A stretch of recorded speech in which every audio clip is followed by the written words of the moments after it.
That pathetic doormat thinks he's the hero of some redemption arc story, and he's got to complete 100 tasks for his girlfriend before he can finally leave. As revenge? Seriously, what is wrong with him? Just today, when we were making fun of Chris Harding again, he suddenly looked at Ashley with deep, soulful eyes and said, "Ashley, I'll do anything you ask. It's only the last 7 things anyway." We all just stared, huh? Suspicious. Ashley later found his journal. Turns out, for the past 3 years, he'd been silently doing good deeds for her, even letting me take credit for his efforts. He actually thought this was some grand, self-sacrificing love story. I love that twisted garbage. But Ashley didn't care about him, and it broke his heart. So, he decided that after doing exactly 100 things for her, he'd leave her for good, falling out of love. As his ultimate revenge. I read it and just had a laugh. Seriously, dude, that's some great revenge. Been reading too many romance novels, have we? Ashley's into me, not you, you loser. And you think not loving her anymore is some kind of punishment? Fine by me. Aren't there still 7 things left? I'll make sure you complete them. These next 7, I'm gonna make you understand what true, deep affection really feels like. You wanna be a simp? You wanna play the silent, self-sacrificing hero? Go right ahead. Wait a minute. He's also the heir to a top-tier corporate empire. Damn. I totally underestimated him. It was almost midnight at a bar downtown. Ashley, bet you can't. Ashley's friend, Sarah, leaned in, egging her on. Call Chris right now and tell him to bring you a bottle of water, just to see if he'll do it. Great idea. Jessica, another friend, chimed in excitedly. I heard he has a huge international video conference today. Just test him, Sarah urged. See how far this ultimate doormat will go for you. Ashley frowned, looking annoyed.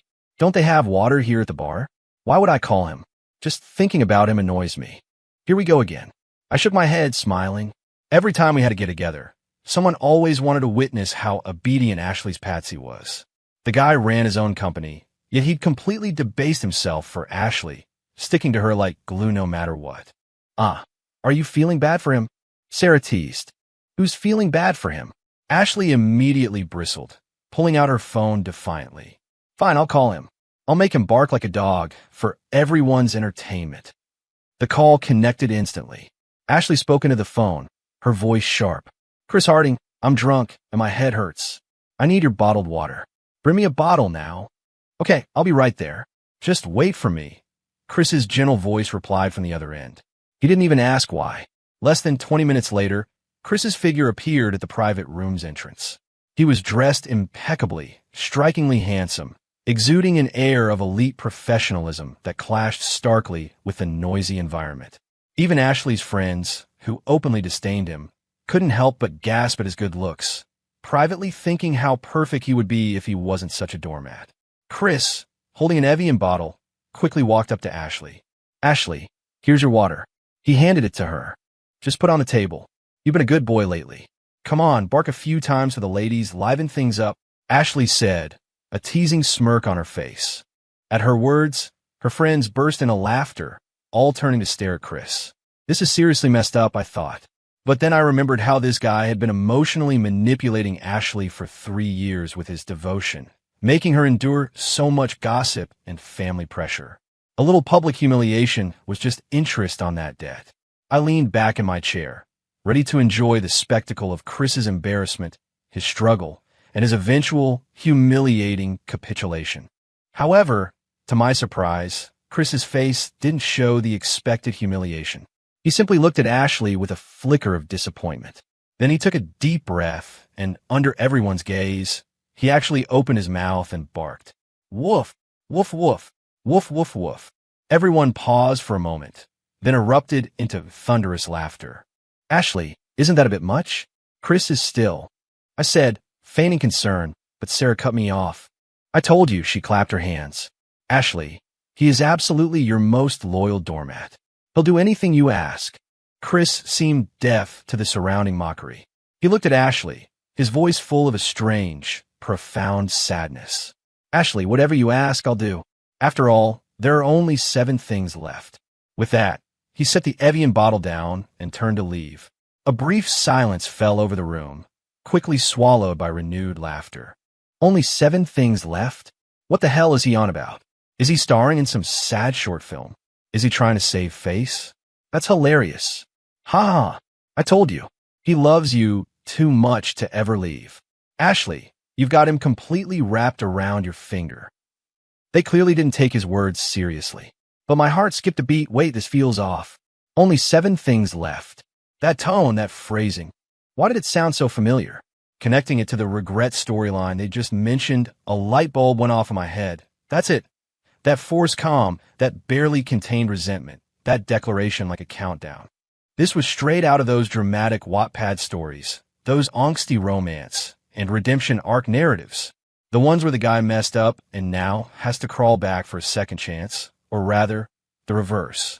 This Chris Harding, he couldn't possibly be imagining himself as the tortured hero in some dramatic regret storyline. Could he? Treating real life like some webtoon drama, adding his own manufactured plot twists?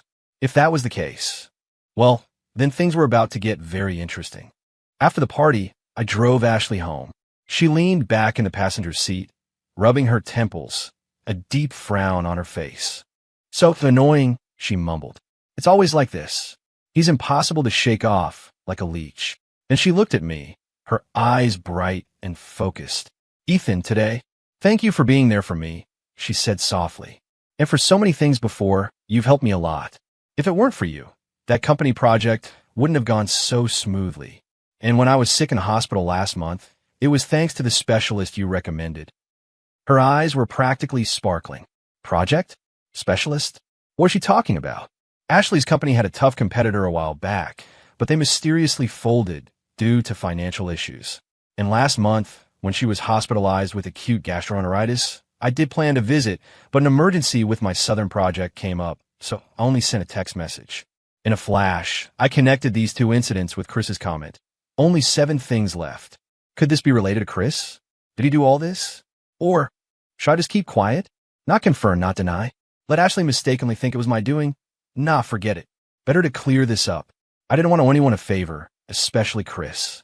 If he really was playing the regret story hero, and I took credit, according to those plot lines, I'd end up in a terrible spot. Ashley, hold on a second. I paused. I think you might be mistaken about those things. She blinked in confusion. Mistaken? Yeah, I nodded. That project for your company. I wanted to help, but before I could do anything, the other company just imploded on its own. As for your doctor, I really wanted to help, but I was out of town. Later, I heard it was a DR. Harding who helped you out. Ashley looked completely dumbfounded. DR? Harding? But I heard the nurse say it was a friend named Ethan who pulled some strings. Right, but I hadn't even had a chance to arrange anything. I paused again. The doctor's name was Harding. Do you think it could be related to Chris? You mean, Chris might have been helping me behind the scenes. She murmured. But why? Why do so much quietly and never tell me? Maybe he genuinely cares, without expecting anything in return. Genuinely cares my ass. This is self-serving emotional blackmail. I'd rather just pay him. Just because he does things for me doesn't mean I owe him my life. Ashley fumed, her brows furrowed. Let's not dwell on those annoying things. I shifted the topic. By the way, don't you think he was acting a bit strange today? Strange? When is he not strange? Ashley retorted, annoyed. I don't mean that. I raised an eyebrow. I mean what he said. Only 7 things left. A normal person, after being publicly humiliated like that, would feel utterly degraded. But him? He acted like he was just ticking off a list, even giving a countdown. I paused. What do you think? Could he actually have some kind of plan? Like, after he does a certain number of things, he's going to leave you. Leave? I wish. But the problem is, I can't even get rid of him. What kind of plan could he possibly have? I just have this feeling about him. It's too familiar. I chuckled. It's exactly like those melodramatic Wattpad stories. Why don't you go back and check if he's been keeping a journal or something? Those Wattpad stories are full of tropes. The male leads who are about to leave always love to write a journal and conveniently leave it somewhere for the female lead to find after they're gone. I wonder if Chris is doing the same thing? Of course, it could just be me overthinking it. I added. Ashley looked at me thoughtfully, saying nothing. She had a blind trust and dependence on me. Even if my words sounded completely unreasonable, she would seriously consider them. According to those regret storylines. She murmured, then shook her head. All right, I get it. Drive safe. The next afternoon, Ashley rushed to my office to find me. Ethan, you were right. She pulled out her phone with trembling hands, swiped open her photo gallery, and shoved the screen in front of my face. The images were of Chris Harding's journal entries. Holy crap, this guy really was keeping a journal. I can't believe he's actually pulling this stunt. He must have read a ton of novels, because besides those webtoon heroes, who else writes a diary like that? Pathetic. The entries clearly listed items under the title, 100 Things I've Done for Ashley. Below there were specific tasks, starting from number 1. Reading the earlier ones made my eyebrow twitch. Item 3. Took a drink for her, hospitalized for 3 days. Item 15. Bought her a gourmet breakfast sandwich from the other side of town at 3 a.m. Item 37. Took the blame for her, detained for 24 hours. Item 68. Withdrew from the X Project bid, allowing her family's company to win. Item 91. Publicly humiliated, without rebuttal. Item 93. Delivered bottled water late at night, and the rest of the handwriting was blurry, but combined with last night, it was obvious. And the current entry number was clearly marked, 93. At the bottom of the list, there was also a note. Once the 100 tasks are complete, my debt to her will be repaid. If she still doesn't care for me, I will no longer love her. I will leave completely, never to be seen again. Losing me, the one who loved her most, will be her loss, not mine. Puffed. I couldn't help it. I burst out laughing. It's confirmed. This guy is absolutely following a Wattpad regret storyline. Ha! Repaying a debt. 100 tasks. Finish and then leave, no longer loving her. This is his ultimate revenge. This is textbook romance novel material. Oh my God, Chris Harding hasn't just read too many novels. He's completely immersed himself in the role of a webtoon leading man, and making her lose the one who loved her most. Does he have some astronomical misunderstanding of his place in Ashley's heart? I laughed so hard tears started to well up. You're still laughing. Ashley stomped her foot, snatching her phone back. I nearly exploded when I saw this. Who does he think he is? Some saint who needs to repay some ancient kindness? All I did was call an ambulance for him when we were kids. Does he expect me to build him a shrine? Hold on. I finally managed to stop laughing. Where did you get this journal? In his study. Ashley snapped. And it was right out in the open. Don't you think he wanted me to see it? Probably not. He probably thought, given how little you pay attention to him, you'd never touch his stuff. Good point. She rolled her eyes. I really wasn't going to look if you hadn't reminded me yesterday. That's true. Otherwise, according to the typical plot, he would have confronted her later in the story with, if you truly cared, you would have found my journal. So, he really does have issues. Ashley said, looks like it, I added casually, and he's treating this like a test. A test to see if, after he completes his 100 tasks, you'll understand him, cherish him. If not, I stifled a laugh. He'll leave you completely, never to be seen again, and stop loving you. That's his ultimate revenge. Revenge? He's insane. This is manipulative, self-serving affection. Ashley's chest heaved, clearly furious at his bizarre logic. For 3 years, I've been completely tied down by his devotion. My family thinks I should be eternally grateful to him. I'm so sick of it. And he thinks I'm no longer loving me. Him leaving is a punishment for me? What a joke. See? This is the tragedy of asymmetrical information. The hero is immersed in his own tragic script, believing he's the heroine's savior, unaware that to the heroine, he's just a complete jerk. Calm down, Ashley, I said, smiling.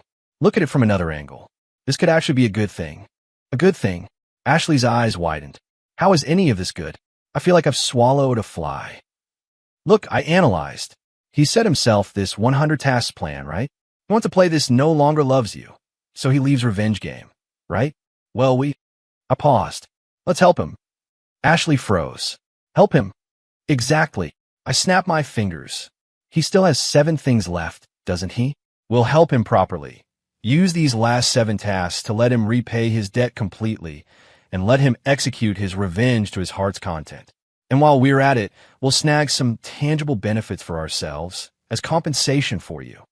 And then, we'll graciously see him out of your life. How about it? It's a win-win, I said with a grin. Ashley, Interested in teaming up? Ashley looked at me, the anger slowly fading from her face, replaced by a dawning realization. She extended her slender hand, placing it gently on mine, and squeezed. "All right, Captain Reed, let's do it your way," she said with a sly smile. "He wants to repay a debt, doesn't he? He wants revenge? I'll grant him his wish. Starting with task number 94, I'm going to make him understand what repaying a debt really means to the bitter end." Our alliance was officially formed.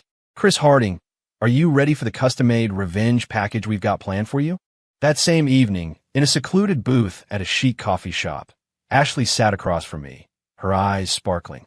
She was clearly excited about finally getting rid of a years-long nuisance, practically vibrating with anticipation to stir things up.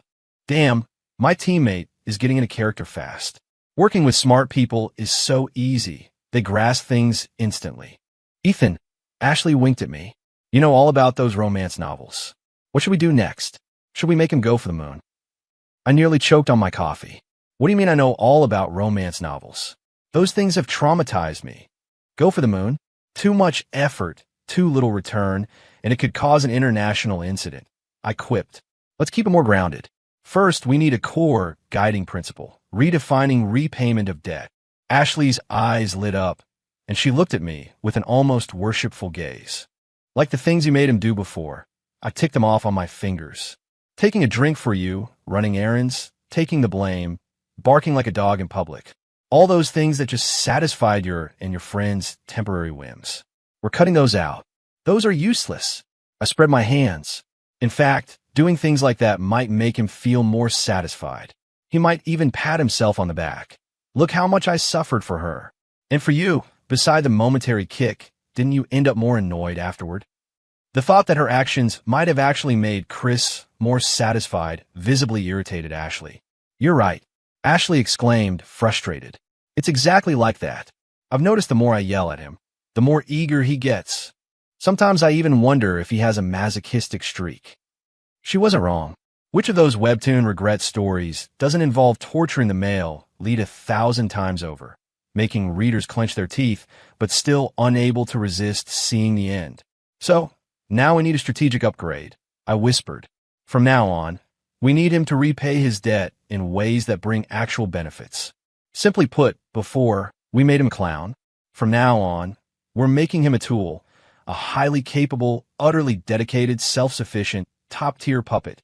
Ashley's eyes instantly gleamed, as if a new world had opened up. "A tool. I get it. You mean we treat him like, well, like an unlimited credit card that we never have to pay back." That analogy was brilliant. It seemed Ashley's business acumen was starting to shine now that she was free of her burden. "Pretty much," I nodded approvingly. "A credit card only gets you money. But Chris, he has connections, ability, resources. Think about it. The Harding Group behind him, all those projects he helped your family. No, I mean he helped me. All those projects that brought real, tangible benefits." I paused. "So, for task number 94, it can't be something childish like barking like a dog. We need to give him a significant mission, something that will bring huge benefits to you and the Miller family." Ashley immediately switched into business mode, thinking seriously. "My company does have a tricky project lately. The development rights for that East Side property. We've been battling Thompson Holdings for ages. My dad personally tried to negotiate, but Mr. Thompson, that old fox, is slippery as an eel." "Exactly. That's it." I cut her off, snapping my fingers. "We have our target. Task number 94. Get him to deal with Mr. Thompson and secure the development rights for the East Side property." Ashley hesitated. "But isn't that too hard? Mr. Thompson is notoriously difficult. Can Chris even do it?" "Take out the even," I said with a confident smile. "Have you forgotten who he is? Chris Harding, the young heir of the Harding Group, widely recognized as a rising star in the business world. There are many projects he can't handle. Plus, right now, he's got that ultimate belief driving him, so his potential is limitless. It was like giving a video game character a frenzy buff, double attack power, but maybe a little less common sense. This was the perfect time for us to exploit that. And I added, you need to be careful how you make the demand. It has to fit your usual torturing him persona. For example, Chris, I've fallen in love with that east side property. I want to build a private garden there. Go get it for me." Ashley stared at me, first bewildered, then she burst out laughing, growing more amused by the second. "Ethan, you're terrible," she gasped between laughs. "A private garden? How did you even come up with such an absurd reason? If he actually believes that, he'll think I'm insane." "That's the effect he's going for." I took a sip of coffee. "The more unreasonable you are, the more it showcases his going through hell and high water devotion, right? And after he works his butt off, probably spending a lot of favors and resources to get that land, you can casually drop the credit on me." I paused, giving her a you-know-what-I-mean look. Ashley instantly caught on, and then tell him Ethan pointed out the development potential of that land, so he spends all that time and effort and still helps us make money. Bingo! I snapped my fingers. That's good too. Maybe then my parents will finally agree to me being with you," she murmured. Then I raised my coffee cup and clinked it against hers. "Here's to our alliance and our first victory. Chris Harding, are you ready to burn yourself up for your grand revenge and light our way?" A few days later, Ashley and I were in her company office, listening to her complain about how difficult the old-fashioned board members were, when my phone rang. It was Chris. Ashley glanced at me, then answered. "Ashley," Chris's voice came through. "I've secured the preliminary letter of intent for the East Side property development rights. Mr. Thompson has basically agreed. 3 days. Only 3 days. How many connections did this guy pull? How many resources did he throw at it? Or did he find some dirt on Mr. Thompson? His efficiency made me want to applaud him. Too bad he was wasting all that talent in the wrong place. Oh, okay, just send the agreement to my office now." "All right." Chris didn't hesitate. After hanging up, Ashley looked at me, a little uneasy. "Ethan, are we being a bit too?" She paused. "Mean?" I raised an eyebrow. "Going soft? Or are you falling for him?" "No," Ashley said, her brow furrowed. "I'm just worried he might retaliate against you, Ethan." "Relax. In his kind of romance novel, the rival is usually safe, as long as I don't pull out the ultimate weapon. You're the one who needs to be careful. Don't take a bullet for him." Ashley giggled at my words. "Oh, Ethan, you're so bad. Making jokes at a time like this. That's more like it. Being merciful to an enemy is being cruel to yourself." We were helping her get rid of a persistent nuisance and getting some emotional distress compensation in the process. Perfectly reasonable. Half an hour later, Chris appeared at the office door. His eyes were bloodshot, and he held a file envelope. He walked in, glanced at me, and his eyes instantly hardened, but quickly returned to their usual submissive expression. He handed over the file envelope. "Ashley, here's the letter of intent. I've ironed out most of the details, the follow-up." "Just put it down." Ashley interrupted him, pointing to the coffee table with her chin. Chris's hand froze in midair. He paused, then complied, placing the file envelope on the coffee table. At that moment, Ashley suddenly stood up, walked over to me, and very naturally linked her arm through mine. "Ethan, you're just amazing." She picked up the file envelope, pressed it into my hand, and looked at me with adoring eyes. "You just analyzed a few things and instantly saw the potential of that land. You just gave a few pointers, and Chris helped us get it done. Unlike some people who just mindlessly run errands with no big-picture perspective." "It's nothing, just what I should do," I replied, giving Chris a provocative glance. Chris glared, a fire burning in his eyes. Here we go. The classic scene of my hard-won prize snatched by someone else. Wait, why am I the someone else? I'm the winner, elegantly accepting the prize handed to me by the beautiful woman standing under the tree. A sudden, dead silence fell over the office. Chris felt his heart turn to ashes. His lips moved, as if he wanted to say something, but in the end, nothing came out. Right, this is standard regret story patsy behavior. He has a mouth, but doesn't use it, though it probably wouldn't help anyway. Ashley, he hesitated. This project. All right, Chris, thank you for your hard work this time. Ashley cut him off, waving her hand dismissively. If there's nothing else, you can head back. Ethan and I have important things to discuss. Chris stood rooted to the spot for a long moment. He took a deep, shaky breath. He looked at Ashley, complex emotions almost overflowing from his eyes. Fine. Only 6 things left anyway, he said, turning, then stumbled out of the office. The moment the door closed, Ashley immediately released my arm, let out a long breath, and patted her chest. Oh my God, I was so nervous. Did you see his eyes? I thought he was going to cry. I picked up the letter of intent, flipping through the favorable terms, and chuckled. Cry? Not quite. At most, it's indignant, heartbroken, true love wasted on a fool kind of internal drama. Phase 1 of the plan was a success. Not only did we get tangible benefits, but we also let him have his self-pitying, wronged hero moment. The way he acted, it seemed those 100 tasks for his beloved were etched into his DNA. I handed the agreement back to Ashley. Keep this safe, Princess Miller. This is your first spoils of war. Figure out how to explain this windfall to your dad. Ashley took the agreement, a triumphant smile spreading across her face. Don't worry, I know exactly what to say. Seeing the sparkle in her eyes, I knew the confident, vibrant Ashley I knew before was back. This game was getting more and more interesting. News of securing the East Side property project quickly spread. Ashley's father, Mr. Miller, who had always been frustrated by his daughter's lack of ambition, was overjoyed. He even called her, something he rarely did. Ashley, the Thompson deal. How did you pull off? He's a tough nut to crack. Oh, Dad, it was nothing. Ethan just helped me analyze the market and gave me some pointers. Mostly, Mr. Thompson. He probably just saw the potential in our project. She winked at me as she spoke. She subtly shifted the bulk of the credit to me, making it seem natural. That's the art of communication. It elevates our guy without sounding too fake. Princess Miller certainly had a knack for this. Hanging up the phone, Ashley gave me a sly smile. Mission accomplished. I chuckled, but before I could speak, Ashley made another suggestion. To celebrate our first victory, I'm treating tonight.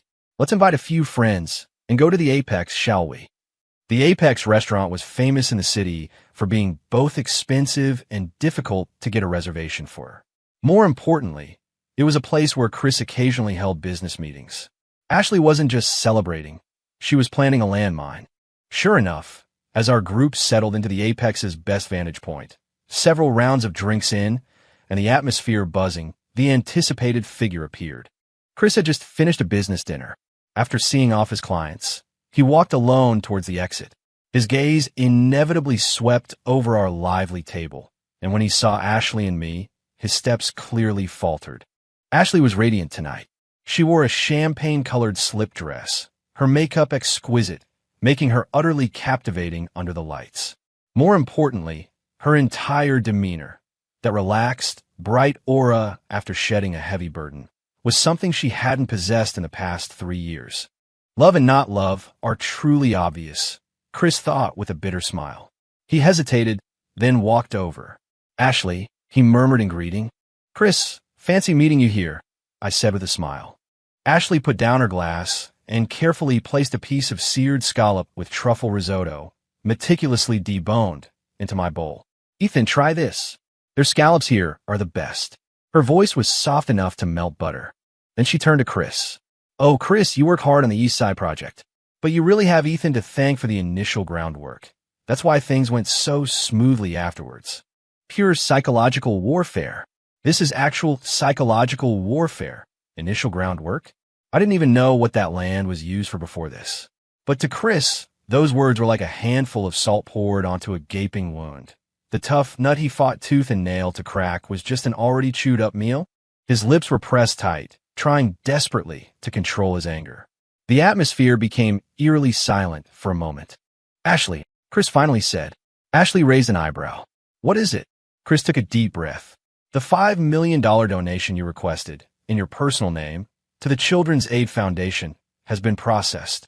The donation receipt will be sent to... All right, I get it. Just send it to the accounting department. Ashley cut him off impatiently. Can't you see Ethan and I are busy? I had suggested the donation. This $5 million donation could be considered a company expense, which would lower the company's tax bracket, saving them far more than $5 million. Ashley planned to use that money to buy me a sports car. Chris knew all this, of course, because I'd posted about it on social media and specifically tagged him to see it. Chris looked at Ashley, who was laughing and chatting with me, treating him with utter indifference, and felt a pang of bitterness. He simply stated, That's item 95. Only 5 more left. With that, he turned and left without looking back. What 95 items? Chris, what are you even rambling about all day?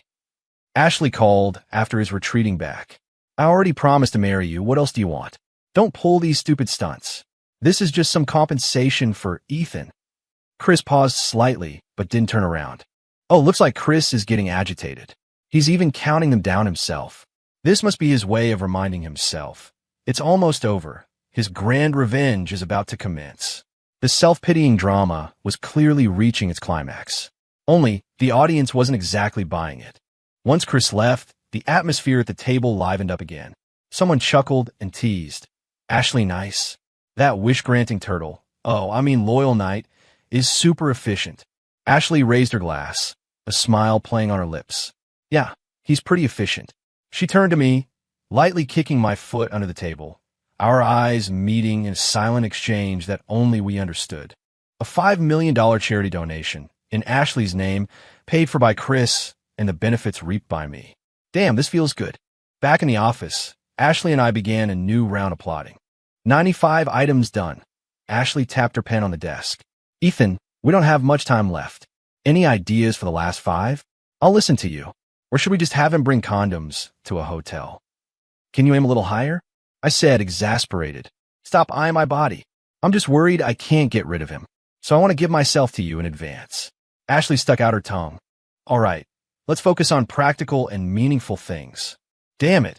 If this wasn't a short story with strict editing, I would have suggested that myself. I didn't need you to remind me.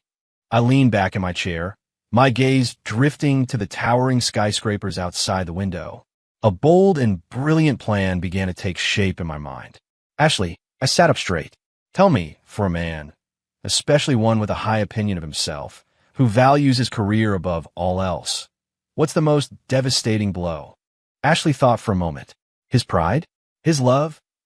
Or his money? All of those, but more importantly, I shook my head. It's his foundation, his very career that he's so proud of. I paused, pointing at the buildings outside the window. We're going to demand 10% of his Harding Group shares, and at a friendship price far below market value. Ashley gasped, her beautiful eyes wide. Ethan, are you insane? That's his lifeblood. How could he possibly agree? He will agree, I said with certainty. Don't forget, he's currently in the climax of his tragic hero self-hypnosis. To complete his grand revenge, to give his 3+ years of sacrifice a dramatic ending, there's no price he won't pay. The more painful it is, the more it proves the depth of his love, right? This was like a gambler on a hot streak. They've invested too much already. Even if they know it's a trap, they'll go all in, hoping for a big win or a heroic demise. Chris, right now, was that gambler at the emotional poker table. But what reason could we give? Ashley still found it hard to believe. Reason? I grinned mischievously. We'll say, I'm impressed by his company's prospects and want to buy in. But you don't want to buy at market price because that wouldn't show his capability or his sincerity. I cleared my throat, then began a live demonstration, imitating Ashley's spoiled and entitled tone, acting manipulative. Chris, Ethan says he really admires your company. He says if he could own a part of it, it would make him feel really secure. So how about you transfer 10% of your company's shares to me? Consider it your engagement gift to me, and I'll then gift it to Ethan as compensation for his sacrifices for us. Ashley listened, wide-eyed. Then after a long moment, she murmured, Ethan, you're a genius. How do you even come up with these things? An engagement gift. That's practically trampling his dignity and hard work, and making him help you hand it over. Of course, it's from the tropes I've seen in short dramas and romance novels. Not only that, I added, I'll be there when you make this demand. I'll advise you not to do it, just to fan the flames. Adding fuel to the fire. I'm a professional. This script, I was almost moved by myself. With the plan set, Ashley, despite finding it preposterous, agreed out of her trust in me and her strong desire to get rid of Chris. A few days later, when Chris received Ashley's call, he rushed over. Ashley, you called for me? He looked at Ashley. Ashley first gave me a slightly shy glance, then turned to Chris. Chris, it's like this. Ethan thinks your company is amazing, with a lot of potential. She paused.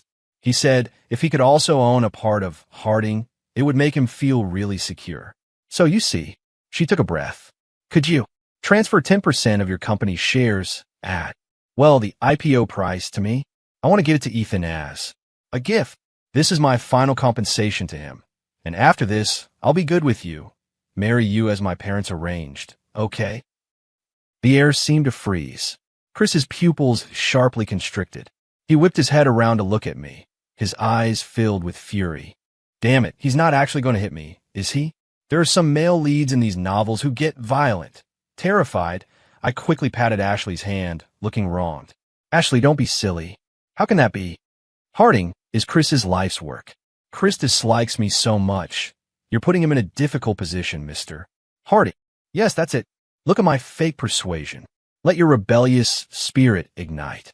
To prove your love transcends all. For the perfect culmination of your revenge, agree to her request. Chris was clearly enraged by my words, his face etched with disappointment. Chris, if you agree, I'll give you a date. Seeing Chris remain silent, Ashley seized the opportunity. Brilliant. I gave her an internal thumbs up. She was a natural, effortlessly embodying that initially unreasonable, later heartbroken persona from those regret stories. This should definitely move Chris. Chris did indeed freeze. He stared blankly at Ashley, as if seeing her for the first time, his mind clearly racing. A date? No longer needed? Or love and not love are truly obvious. Please, dude. You're the one who forcefully intruded on their relationship. Stop with the self-pitying nonsense. It felt like an eternity. Finally, Chris slowly turned his head, his eyes complex, as he looked at Ashley. Okay, he said, his eyes red. Task 98. I'll do it. It worked. He actually agreed.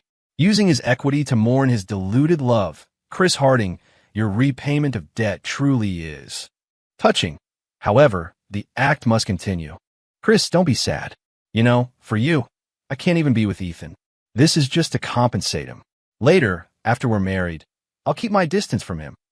How about you and I have dinner tomorrow night? No thanks. You can eat with your Ethan, Chris said, standing up, his face devoid of expression. Chris Harding, what is that supposed to mean? Ashley stood up too. Why are you being so passive-aggressive? I've already agreed to marry you. Why are you still mad at Ethan? Apologize to him now. Apologize to him? Why should I? I didn't say anything. Just because you... Ashley was about to say something when I suddenly pulled her back. Ashley, it's fine. Chris isn't doing it on purpose. Then I frantically blinked at her. Absolutely do not make him apologize. What if he counts that as item 99? Is it your demand? Chris asked, his voice wounded. Fine. Ashley finally understood. For Ethan's sake, let it go. Go handle the share transfer contract soon. Ashley said, annoyed. Chris gave us a deep look, then left. The next few days were all about legal procedures. The share transfer agreement was drafted by my top-tier legal team, with rigorous and demanding clauses, completely blocking any possibility of future regrets or legal disputes. The price, naturally, was ridiculously low. If you're going to be a villain, you have to have a villain's resolve. Go all the way, leave no loose ends. The signing ceremony was arranged at the law firm. Chris came alone, dressed in a black suit, his eyes hollow. He didn't even bat an eyelid when he saw the price. He just mechanically picked up the pen and signed.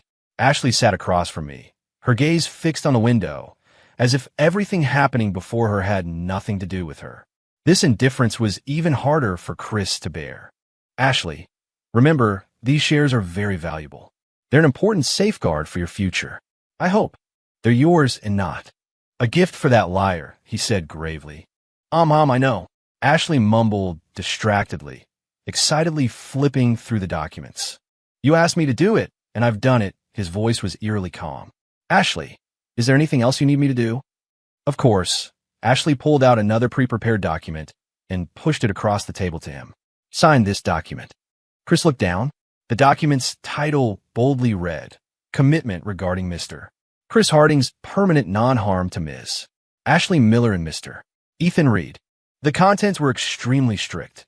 He promised, permanently, not to inflict any direct or indirect harm, defamation, or retaliation against Ashley or me in any form, including, but not limited to, legal, commercial, personal, reputational means.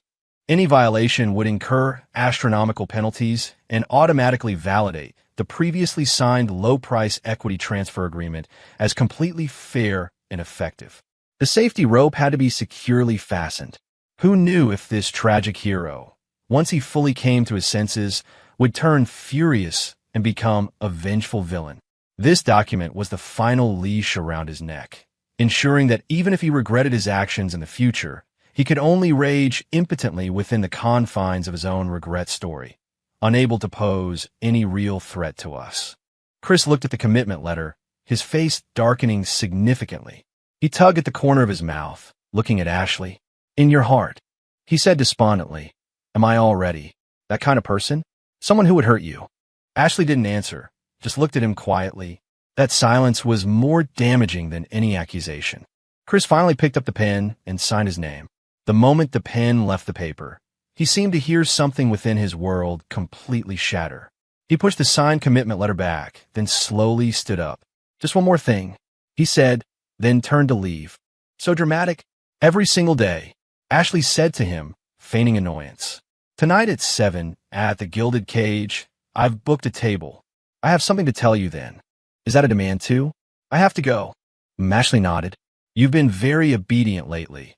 It's time to properly reward you." Chris gave a wry smile. "Fine, I promise I'll be there on time." 7 p.m., the Gilded Cage, private room. Ashley wore a simple black dress today, which made her skin look even fairer. She sipped her juice slowly, occasionally chatting with me in low tones about new company projects and recent anecdotes, completely treating Chris as if he weren't there. "Ashley."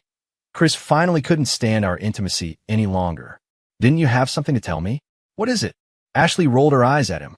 "All right, I hope you won't show up in front of me for no reason anymore, and don't disturb Ethan and me. Don't worry, after we're married, I'll be home on time every day." Time seemed to freeze at that moment. Chris stared fixedly at Ashley, his lips slightly parted. He had never imagined that this culmination, which had consumed 3 years of his effort and carried all his love and hate, would end so ridiculously. A light, dismissive sentence negated everything he had done. All his sacrifices, his endurance, in this moment became a complete joke. He looked at her, at the face he had loved for so many years, now so utterly foreign. He suddenly let out a low laugh, his eyes turning red. Okay. He nodded, still laughing. "As you wish." He held onto the table, standing up, his body swaying slightly. He gave Ashley a long, hard look. "I hope you." He paused. "Don't regret this." With that, he didn't linger, turning and walking out of the private room door. "Chris Harding, what's wrong with you? I'm treating you to dinner. Why are you throwing a tantrum? What do you mean I'll never see you again? I wouldn't regret it even if you died." Seeing Chris ignore her, Ashley stomped her foot. "If you dare to leave today, I'll never forgive you." Chris looked back at her, smiled, and then said, "Then don't forgive me." "What did you say?" "Say that again." After the door closed, Ashley winked at me, still acting. Then our eyes met, and we both simultaneously raised our glasses, clinking them softly in the air. We couldn't laugh yet. The aggrieved party hadn't gone far. Haha, but our game was complete. The male lead, no, the big boss, had exited the stage. May there be no more self-pitying doormats in his afterlife. Once we were sure Chris had gone, Ashley burst in a loud laughter. She picked up her glass and drained the juice. "Finally, some peace and quiet," she paused. "After this, he'll probably leave quietly, then disappear, right? So I can't find him waiting for me to regret it." "Probably," I smiled. "According to the tropes, you'll immediately feel lost without him." "Pfft, he's dreaming. I can't wait for him to leave." Ashley said happily. "Ethan, now we can finally be together properly." From her expression, it was genuine relief. Good. This showed that our actions were righteous, aligned with the fundamental interests of the general public. No, the female lead. Peace and quiet? What peace and quiet? Now it's my turn to reveal my true colors. I'll be a playboy, exploit you financially and emotionally. Then you'll have an epiphany and chase me like your life depends on it. Ashley first looked stunned, then realized I was joking, and once again burst into uncontrollable laughter. "Oh, Ethan, you're such a menace." I smiled, refilling her juice. "But first, congratulations, Princess Miller. on regaining your freedom. Same to you. Same to you. Ashley playfully clasped her hands, then pulled out the share transfer agreement from her clutch bag. She pushed it across to me, looking at me seriously. Ethan, keep this. Without you, I wouldn't have been able to get rid of him so smoothly, and certainly wouldn't have gotten this.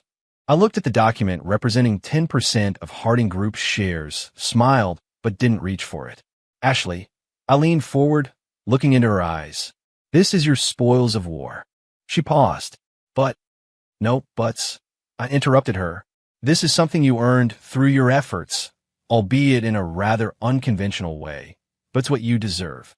I picked up the agreement and placed it back in her hand. Hold on to it. This isn't just money. It's your leverage within the Miller family, in front of your father. With this, plus the East Side project Chris helped you secure, who will dare say Ashley Miller isn't capable anymore? Living off a woman? Not a chance. What I wanted was a win-win, a long-term partnership to see her truly stand on her own 2 feet. Besides, holding on to this hot potato myself. If Chris ever lost his mind and remembered, wouldn't the trouble fall on me? Better for her to bear it. She was safe with that commitment letter anyway. Ashley looked at me, her eyes sparkling, seeming to understand my intention. She was silent for a moment, then took the agreement back. Ethan, thank you, she said with genuine emotion. I waved my hand, changing the subject. What are your plans next? Without that leech, does the sky seem bluer? Ashley laughed, her eyes regaining their sparkle. Of course. First, I'm going to officially take over the East Side project and prove to everyone that I, Ashley Miller, can do just as well without Chris Harding. She paused, a sly look in her eyes. And with the Harding Group equity as leverage, many collaborations that were difficult to secure before will probably be much easier now. After all, I'm now a significant shareholder in their group, aren't I? Learning by analogy, applying knowledge.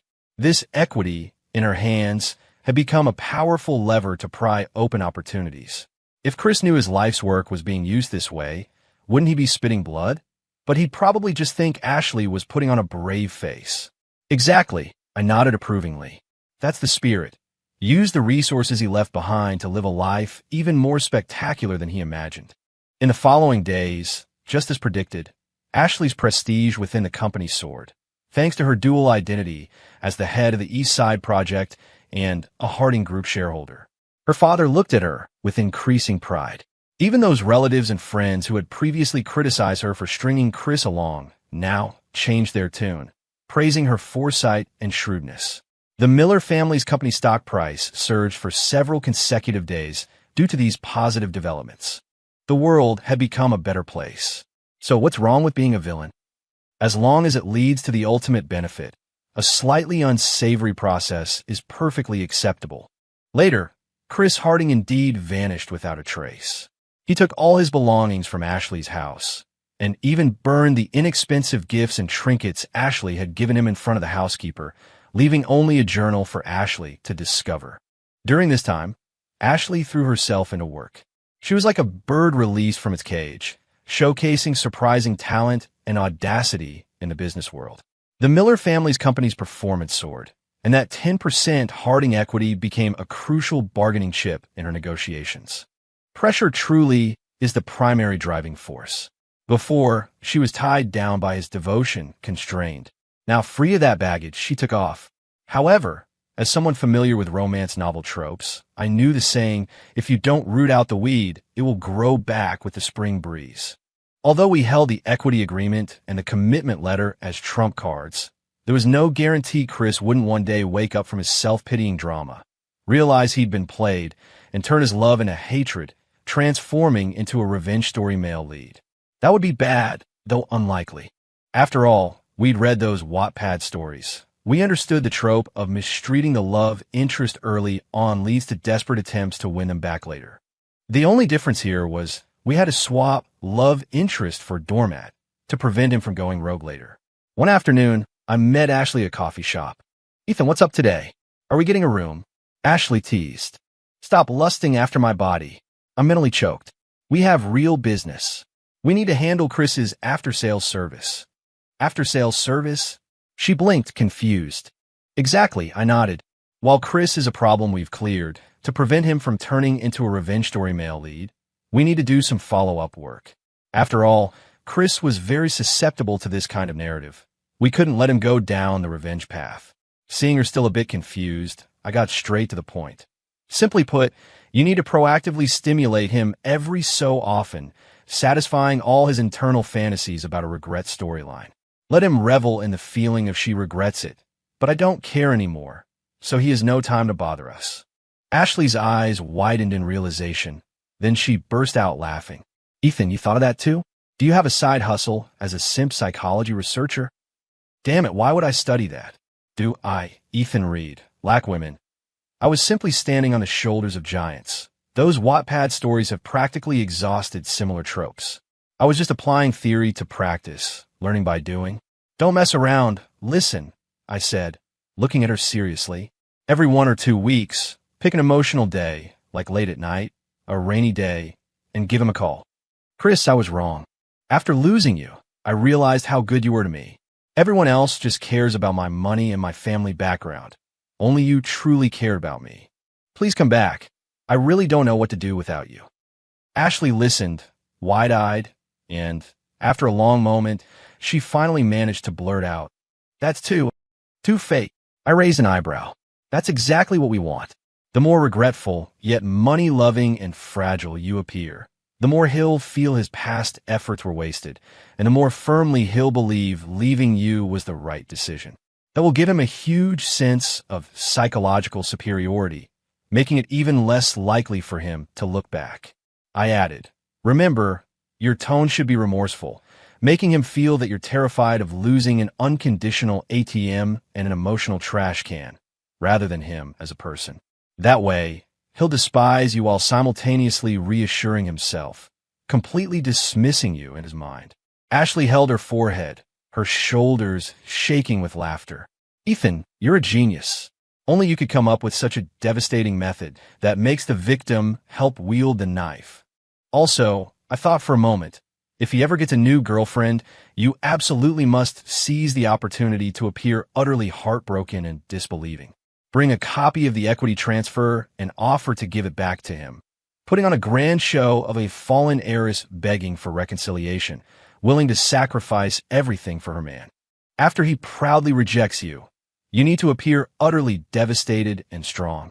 Only with this combination of moves will Chris be completely immersed in the glorious victory of she lost the one who loved her most, leaving him no time for corporate warfare or revenge. He might even write us into his autobiography as mere obstacles and background characters on his path to great love. Ashley laughed for good while before finally stopping. She looked at me, her eyes bright. I get it. Mission accomplished. I'll make sure he lives peacefully in his own world without bothering us. But she reached out and touched my hand. Shouldn't you reward me now? How about a wild night? With that, she playfully dangled a room key card. Damn it. I feel like I can't escape this. Looking at the beautiful and alluring Ashley, my younger brother stood at attention in a show of respect. A few days later, Ashley sent me a message. She told me she had contacted Chris as planned, expressing her regret. Chris was very cold, explicitly telling me it was all in the past, and he didn't care about me anymore. He even advised me to live well. She also sent me a crying emoji. This is hilarious. Ashley's become a true actress now. I replied with a thumbs up. Damn, that's perfect. Everything's under control. So, you need to comfort me today. She followed up with a room number. Oh my God. I rubbed my lower back, a dark cloud over my face. Ever since she got a taste last time, every conversation eventually turned to that. Every other day, she'd find some excuse to get me to a hotel. I couldn't keep up, absolutely couldn't. Time flew by. It had been over half a year since Chris's grand exit. Then, an explosive piece of news rocked our world. Damn it, who would have thought Chris Harding was actually the heir to the nationally renowned Harding Group? Good heavens. Sure enough, these people always had deep backgrounds. No wonder he just handed over 10% of the shares back then. He probably didn't even care about them. It was a good thing I hadn't accepted Ashley's transfer, otherwise I wouldn't know what hit me. However, thankfully, Ashley had been diligent with the after-sales service during this period. Chris probably disdained to act, Or perhaps he truly didn't care or didn't hate us anymore. He didn't come after Ashley or me with vengeance. Thank goodness. Still, Ashley and her parents were ridiculed by people in their circle for being blind, for missing out on a golden bachelor. To keep a low profile, Ashley and I reduced our public meetings. We even staged a few public arguments. But privately, our contact became even closer. At least my back finally got some rest. Ashley also exaggerated our arguments and told Chris, saying I'd been lying to her all along, and she regretted it.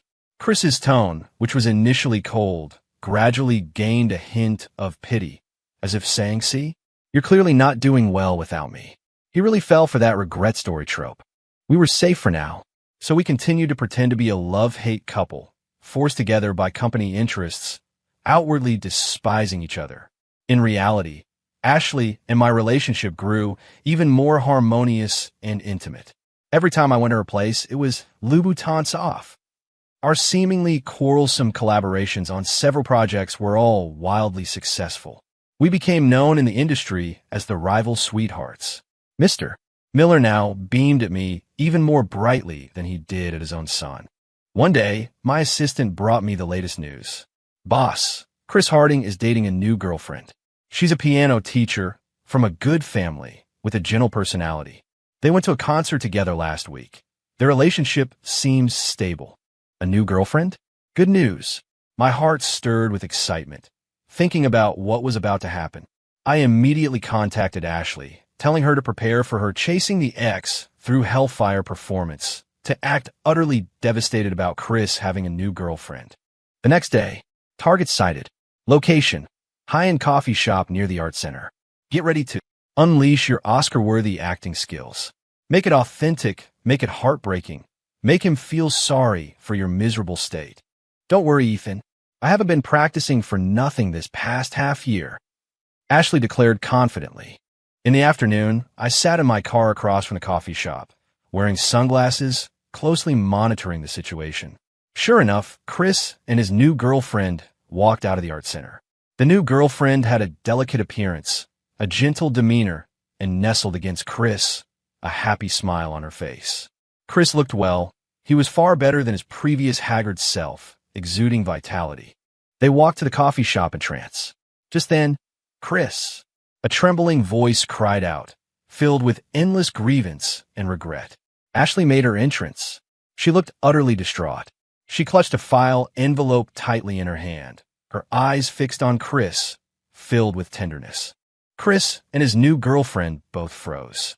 Chris frowned slightly, a complex emotion flickering in his eyes. The new girlfriend looked at Chris confusedly, then at Ashley. Ashley rushed to them, her voice choked. Chris, I was wrong. I truly know I was wrong. Her eyes immediately reddened. I was deceived by Ethan. Without you, I can't do anything right. Company matters are a mess. Everyone's taking advantage of me. I brought all my shares and all my money. With that, she forcefully shoved the file envelope into Chris's hand. I'll give it all back to you. Everything. Just come back. I don't want anything else. I just want you back. Okay? I can't live without you. Flawless. The emotion, the lines, the subtly trembling hand as she handed over the document. The Oscars owe her a statuette. Especially that line. I don't want anything else. I just want you. Perfectly fit the melodramatic plot of a fallen heiress realizing true love. Chris didn't take it. He glanced at his somewhat bewildered new girlfriend, then gently put his arm around her shoulder. Ashley Miller, he said coldly. I think I made it very clear half a year ago. We are long over. Chris, are you still mad at me? Do you still hate me? I'm so sorry. Hate? I stopped caring a long time ago. I don't love you anymore. I have someone I love. Chris, I don't believe you. You're lying to me. You love me so much. You said you'd marry me. Ashley continued, sobbing. This is an actress you hired to fool me, isn't it? Ashley Miller, don't be so disgusting. Didn't you love Ethan? I stepped aside for you. Shouldn't you be happy? Chris paused, his eyes cold. You acting like this now just disgusts me. With that, he gave Ashley no further chance to speak, wrapped his arm around his new girlfriend, and turned to leave directly, without a hint of hesitation. Ashley froze in place, still clutching the file envelope, watching their retreating backs, her lips slightly trembling, looking utterly devastated and on the verge of collapsing. "Chris, don't leave me. How will I live without you?" she cried loudly. "Chris, I was wrong. Ethan is just a—" As Chris's car disappeared around the corner, she whispered, "Good husband." Then she slowly lowered her hand, turned, and walked towards my car, barely suppressing a smile. She yanked open the car door, slid in, quickly fastened her seatbelt, and whispered, "Go, go, go." As the car pulled away from the street, Ashley finally couldn't hold it in anymore and burst out laughing. "Oh my God, did you see his expression? I don't care anymore. I don't love you anymore. You disgust me. Ha ha. He definitely thinks he was super cool. Ethan, you have no idea how hard I was trying not to laugh." I drove, unable to stop myself from laughing too. "Excellent work, actress Miller. I bet he'll wake up laughing tonight." Ashley wiped away tears of laughter, letting out a long sigh. "So is the after-sales service thoroughly done now?" "Yep," I nodded. "Consider it passed. From now on, it's up to him." Damn it, I should have stepped in earlier, maybe dropped a few manipulative lines. Nah, forget it. He can't tell the difference between fiction and reality. I need to be self-aware. Better not stir up trouble. "Then you owe me a reward today, and it has to be 3 times. Ashley giggled, giving me a kiss. "What? 3 times? Are you trying to kill me, woman?" "I refuse." "But I'm only wearing black stockings today." Ashley grabbed the edge of her skirt, lifting it just enough to hint. "Help me. This woman is a succubus." "Fine, 1 time max." I gritted my teeth, turning the car toward the hotel. A gust of wind blew in, making her skirt flutter. My nose started to bleed. As for Chris Harding, who cares? He'll probably forever remember this afternoon. Remember how Ashley so humbly begged him to come back, and how he so arrogantly refused. That memory will be the catalyst for his new relationship and our talisman for peace. After the plea for reconciliation, Chris indeed began to flourish. He went skiing in Switzerland with his piano teacher girlfriend. Harding Group secured another major project, and he was full of vigor. He even made a high-profile return to the Harding Group, with the news all over the headlines. He even bought back Ashley's shares at their current market price. He came to Ashley's company with a team, imperiously threw a check and a contract at her, purely as an act of humiliation. He even said, 10% of the shares aren't worth much, but I don't want any connection with you. He acted as if to say, see, you lost me, a powerful man, and now you regret it, though of course he wouldn't admit it because he didn't care anymore, right? Ashley looked utterly heartbroken, tears welling but not falling. She carefully reached out and tugged at Chris's sleeve. Chris, I really know I was wrong. I shouldn't have ignored you before. Can you forgive me just this once? Ashley said, her voice full of regret, a picture of vulnerability that would melt anyone's heart. You don't know you were wrong. You regret losing me, the heir to a fortune, and missing the chance for Miller Corp to skyrocket. Chris hardened his heart and delivered that classic romance novel line. No, Chris, I truly know I was wrong. Ashley's tears fell, looking utterly pitiful. Ashley Miller, if I weren't the Harding Group heir, would you still be coming to me like this? Chris asked coldly. Yes. Chris, what do I have to do for you to forgive me? What do I have to do for you to stop hating me? Hate? I stopped hating a long time ago. I don't even care anymore. Chris said, just take care of yourself. With that, he looked around as if searching for something, then left in disappointment. Was he waiting for me to make a move? Waiting for Ashley to take a bullet for me? Am I that stupid? He's been reading too many novels. His secretary asked if they should teach Miller Corp a lesson. No need, Chris replied. I stopped caring about her a long time ago. Whatever she does has nothing to do with me. I don't want any more involvement with her. Assistant. Good.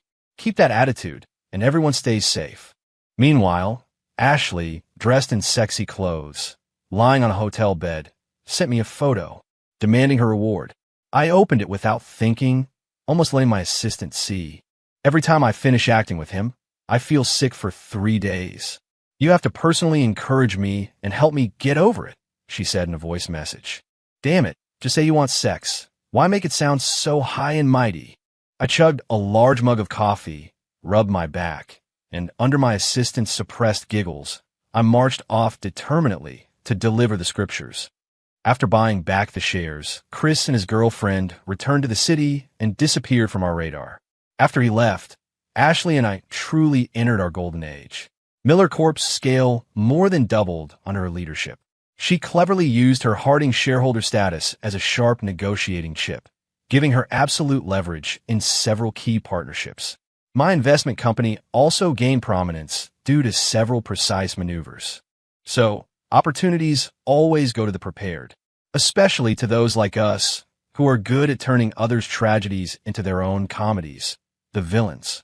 And Chris Harding will forever live in his own protagonist script, firmly believing he carried out a magnificent revenge and ultimately emerged from the shadows to embrace a new life. Unbeknownst to him, in our story, he wasn't even a decent villain, just an excellent NPC who provided abundant gear and experience. Still, gotta keep a low profile. He still thinks Ashley was forced to marry me, living a miserable life. Anyway, enough talk. Ashley said she prepared black stockings today and a special outfit, telling me to come home early. Husband, hurry home, I learned some new yoga poses today, and I steamed some oysters. Damn it, I thought it was a normal voice message, and she just played it out loud like that. My young assistant next to me was struggling to hold back her laughter, her face flushed red. What are you looking at? I snapped. Cancel all my afternoon appointments. I have to leave early today. The young woman quickly nodded, still smiling, and handed me my insulated mug. After I left, I finally heard her burst into a puff. Damn it, I can't take it anymore. I turned and pushed the door open. Mr. Reed, did you forget something? The young woman asked, tidying her desk, looking perfectly innocent. Nothing much. I closed the door and left. Then, more loud laughter followed. Whatever, I'll deal with her another day. Right now, I need to hurry home and see those Louboutins. End.